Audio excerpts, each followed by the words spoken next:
بسم الله الرحمن الرحيم كل وناكسن أقيارتا نلا صعوتا صباح وناكسن أيان إذن الله يحي وتضبضا بشا مي سنتك لباكن إيا اللحي لباتن قضبضا ساكا تبنتان إذن كوكوها يوحا كاميدا حيصد أدك أيا كدحتاغن دلالكا إسوتاقي مراتك عربتا إيا دولة إيران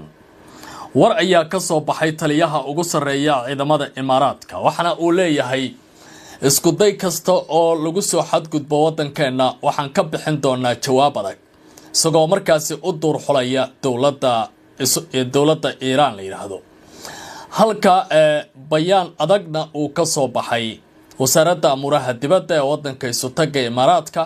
oo looga soo horjeedo wadanka la yiraahdo Iiraan labada dhinac waxa u dhaxeeya in xiisadoodu ay cirka isku shareerayso iyadoo dooda adagna ay iminka banaanka imaanayaan Imaaraadka waxa uu iminka u muuqanayaa sidoo kale in la dayacay xilli dagaal adag oo kula jiray ama duqeymo adag ay ku dhacayeen maalmihii la soo dhaafay waxaan eegi doonaa xiisadaasi diblomaasiyadeed oo hadda cirka isku shareeraysa Imaaraadku waxay qalqaalinayaan in la weeraro dalka Iiraan mise waxa ay dareemayaanba in gooni loo faquuqay si gaar ah barnaamijka ugu eegi doona saaka maraakiibta dagaalka Mareykanka ee ku sugan gacanka Bershiya waxa lagu soo waramayaa in ay weerar ku qaadeen maraakiib shidaal qaada oo dawladda Isutaga dawladda la yiraahdo Jamhuuriyadda Islaamiga ah Iiraan ay leedahay arrintani waxay kor u qaadaysaa xiisadu inay soo kululaato oo saameyntuna ay sii ballaarato markaan eego diblomaasiyadda dhinaca Mareykanka iyo Iiraan waxa soo baxaya saraakiil sarsare oo ka tirsan dawladda Pakistan oo ku dhawaaqaya in isbuuca soo socda ay suuragal tahay in la isu keeno Mareykanka iyo dawladda Iiraan isla markaana ay miiska wada xaajood ka yimaadaan halkaasina ay ku saxiixaan heshiisyo muhiim ah qodobadaas ayaan faaqadaya akhyaaray soo dhawaada ku soo biira YouTube-ka oo subscribe saara share gareeya saaxiibadiina la wadaaga waa mahadsantiin aan ku horeeyay ciidamada dalka Mareykanka ee ku sugan aaga marinka Hormuz ayaa rasaas ku furay maraakiib dawladda Jamhuuriyadda Islaamiga ah Iiraan ay leedahay kuwaas oo shidaal waday sida ay ku waramayaan qaar ka mid ah warbaahinta gobolka Bariga Dhexe arrintan waxa loo arkaa mid xiisada sii kululeynaysa oo saameynta dhinacyadu ay iswadaarsanayaan ee dagaalku uu noqonayo mid ka sii gudbaya xayndaabkii diblomaasiyadda iyadoo isku dhacyadana la leeyahay waxay abuuri karaan dagaal weyn oo ballaaran oo guud ahaanba gobolkaasi galgala ciidamada Mareykanka ayaa shaaciyeen ay tallaabo military ka qaadeen markab shidaal oo laga leeyahay wadanka Iiraan kadib markii uu isku dayay baa yiri in uu jabiyo cunaqabataynta iyo xanibaadda ay maraakiibta saareen Mareykanku degadaha wadanka Iiraan bayaan ka soo baxay taliska dhexe ee Mareykanka ee CENTCOM ayaa lagu sheegay in markabka shidaalka ee lagu magacaabo Hasna oo sita calanka Iiraan loo diray baa yiri digniino istaba jooga maadaama uu ku sii jeeday dekad ku taala gudaha wadanka Iiraan taasoo lagu tilmaamay xadgudub ka dhana xanibaadda dawladdaasi la saaray waa sida dawladda Mareykanku ay ku doodeen sida lagu sheegay bayaanka markabka ayaa shaqaalihii markabka ayaa diiday inay u hoggaansamaan digniinta ciidamada Mareykanka taasi oo keentay in ciidamada badda iyo cirka Mareykanku ay ku qaadaan baa yiri tallaabo qasaba oo ay ku joojinayaan kadib markabka Hasna oo diiday baa yiri amarada iyo digniinta badan ciidamada Mareykanku waxay beegsadeen nidaamka hagida markabka iyagoo adeegsanaya rasaas 20 mm ah isla markaana laga soo riday diyaarad dagaal oo nooca F-18 ah oo loo yaqaan Super Hornet taas oo ka kacday markabka dagaalka ee USS Abraham Lincoln ayaa lagu yiri bayaanka ka soo baxay dawladda Mareykanka weerarka ayaa ku soo aaday xilli Mareykanka iyo Iiraan ay si rasmi ah u galeen xabad joojin iyadoo sidoo kalena ay jiraan baa yiri dadaalo diblomaasiyadeed iyo waliba wada hadallo ku saabsan heshiis hordhaca oo lagu soo afjarayo xiisadan sii xoogaysanaysa ee u dhaxaysa labadan dal dhinaca kale madaxweyne Trump ayaa siiyay ayaa sii wada baa layidhi cadaadiska saaran Tahraan isagoo ku hanjabay in duqeymo cusub oo ka culus baa layidhi kuwii hore uu bilaabi doono haddii dowladda Iiraan ay diido baa layidhi in ay aqbasho xabad joojinta dowladda Mareykanku ay soo bandhigeen oo looga gudbayo heshiiska ballaaran ee la doonayo xiisadan in lagu soo gabagabeeyo. dhinaca kale dowladda Pakistan ayaa ku dhawaaqday in la filayo isbuuca in soo aadan in Mareykanka iyo dowladda Iiraan ay isugu iman doonaan wejiga labaad ee wada hadalka isla markaana la guda gali doono hindisaha loo baahan yahay in markan si dhaba looga wada xaajoodo. Pakistan waxay doonaysaa in xiisada dagaalka guud ahaantiiba la soo afmeero. laba mas'uul oo ka tirsan dowladda Pakistan ayaa sheegay in la filayo in ay dalkaasi uu martigeliyo wareegga labaad oo wada hadal u dhaxeeya Mareykanka iyo Iiraan toddobaadka soo socda iyadoo dadaalo diblomaasiyadeed lagu doonayo in lagu soo afjaro xiisada iyo colaadda labada wadan ee iminka u muuqanaysa mid sii kordhaysa. mas-uuliyiintan oo la hadlay wakaaladda wararka Turkiga ee Anadolu kana gaabsaday magacooda in la shaaciyo ayaa sheegay in Mareykanka iyo Iiraan ay suuragal tahay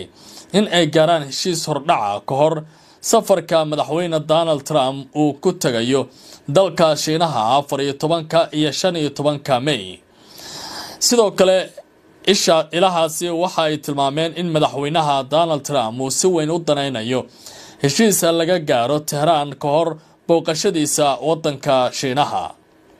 waxaa sidoo kale la tilmaamay in ku dhawaad 80 ilaa 85 boqolkiiba arrimaha muranka uu ka taagnaa ee u dhaxeeya labada dhinac hadda la xalliya hase yeeshee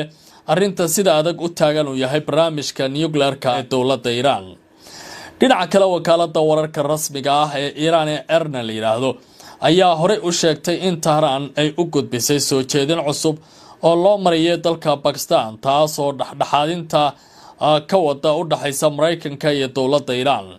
si loo gaaro heshiis lagu soo afjari karo xiisadan sii xumaanaysa. dagaalka ayaa bilowday bishii February dhamaadkeedii kadib markii ciidamada Mareykanka iyo kuwa Israel ay weeraro wada jira ku qaadeen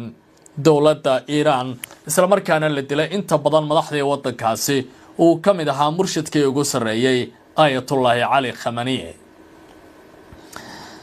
wasaaradda difaaca ee dowladda Isutaga Imaaraadka Carabta ayaa ku dhawaaqaysa in ay diyaar u tahay in ay jawaab ka bixiso tallaabo kasta oo ciidamada dowladda Jamhuuriyadda Islaamiga Iiraan ay ku sameeyaan wadankaasi haddii ay duqeymuhu sii socdaan. wasaaradda difaaca ee Isutaga Imaaraadka Carabta ayaa xaqiijisay in ciidamada qalabka sida ay ku sugan yihiin heer sare iyo diyaar garow feejignaana iyo awood howlgal si ay uga hortagaan khatar kasta oo amniga qaranka wax u dhimaysa oo wadankaasi lagu soo qaado. afhayeenka wasaaradda difaaca sareeya guuto Cabdinaasir Al-Xumaydi ayaa sheegay in ciidamada qalabka sida ay si joogto ah u xoojinayaan diyaar garowga isla markaana ay ka fiirsanayaan waayo aragnimada ka dhalatay xaaladihii amni ee gobolka ee u dhaxeeya muddooyinkii u dambeeyana dhacayay. ciidamadeena qalabka sida waxay ku jiraan xaalad buuxda oo diyaarsan oo ay doonayaan inay kaga hortagaan kagana jawaabaan hanjabaad kasta oo suuragal ah. maanta waxaynu ku jirnaa buu yidhi waxaynu joognaa meel wanaagsan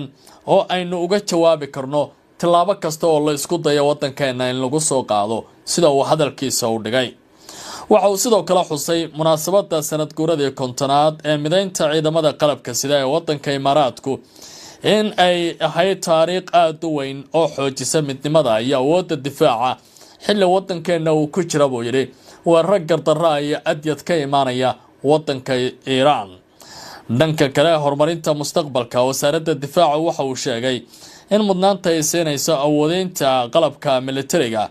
gaar ahaan adeegsiga tiknoolajiyadda casriga sida sirdoonka macmalka ah iyo waliba in la tacbo buu yidhi qataraha cusub ee isbedelaya sida uu ku dhawaaqay mar uu caawa ka hadlaya kulan aad muhiim u ahaa. iyadoo ciidamada wadanka Isutaga Imaaraadka Carabtu ay doodaasi banaanka keenayaan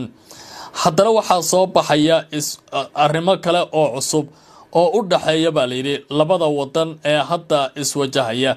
waa dowladdaasi iyo weliba dhinaca kale ee imaaraadka